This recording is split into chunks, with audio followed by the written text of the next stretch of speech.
YS కుటుంబానికి నమ్మిన బంటుగా ఉంటూ వైసీపీ పార్టీ అభ్యున్నతి సాధించడంలో విజయసాయిరెడ్డి కీలక పాత్ర పోషించారని చెప్పడంలో ఎలాంటి సందేహం లేదు.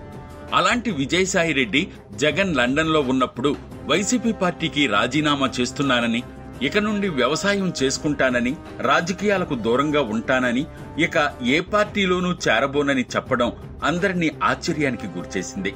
అంతేకాకుండా జగన్ చుట్టూ ఉన్న కోటరీ కారణంగానే రాజకీయాలకు రాజీనామా చేస్తున్నానని అప్పట్లో విజయసాయి తెలిపారు.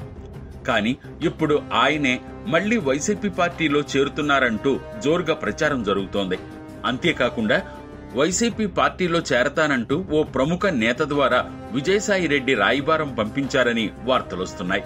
ప్రస్తుతం ఇది సోషల్ మీడియాలో హాట్ టాపిక్ గా మారింది. ఒకప్పుడు వైసీపీ పార్టీకి వెన్నుముకగా ఉన్న విజయసాయిరెడ్డి బీజేపీలో చేరతారంటూ తాజాగా వార్తలు కూడా వచ్చాయి. కానీ ఇప్పుడు తన మనసు మార్చుకుని వైసీపీ పార్టీలో చేరడానికి గట్టిగా ప్రయత్నాలు చేస్తున్నారని సమాచారం. అయితే ఈ విషయంలో వైసీపీలో విజయసాయి చేరడానికి నిర్ణయించుకున్నారా లేక జగన్ చేరమని అడిగారా అన్న సందేహాలు పలువురిలో వ్యక్తమవుతున్నాయి. కీలక నేతతో వైసీపీ పార్టీలో చేరతానంటూ రాయబారం పంపారని తెలుస్తోంది. ఆ రాయబారి విజయసాయి గురించి మాట్లాడుతూ పార్టీకి ఎంతగానో కృషి చేశారని, రాజీనామా చేసిన నాటి నుండి మీ గురించి ఏమీ చెడుగా మాట్లాడలేదని, అనివార్య కారణాల వల్ల అనుకోకుండా కొన్ని విషయాలు జరిగిపోయాయని స్పష్టం చేశారని వార్తలొస్తున్నాయి. ముక్కుసూటిగా ఎలాంటి విషయాన్నైనా తేల్చి చెప్పే జగన్ ఈ విషయంలో అంతగా స్పందించలేదని, తనకేమీ వినిపించనట్టుగా ప్రవర్తించడం చర్చనీయాంశంగా మారింది.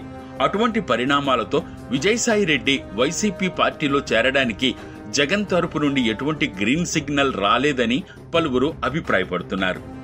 కానీ వైసీపీ నాయకులు మాత్రం విజయసాయిరెడ్డి వల్లనే వైసీపీ నాయకులంతా అరెస్ట్ అవుతున్నారని అసహనాన్ని వ్యక్తం చేస్తున్నట్లు సమాచారం. అయితే ఈ విషయంలో ఇంకా స్పష్టమైన క్లారిటీ రావాల్సి ఉంది. నిజానికి లిక్కర్ స్కామ్ కేసులో తీగలాగితే డొంక కదిలింది అన్నట్లుగా కీలక విషయాలు వెలుగులోకి రావడానికి గల కారణం విజయసాయిరెడ్డి అని చెప్పవచ్చు. కానీ జగన్ కు నష్టం కలిగే పనులు ఎప్పటికీ చెయ్యనని గతంలో విజయసాయి చెప్పడం జరిగింది.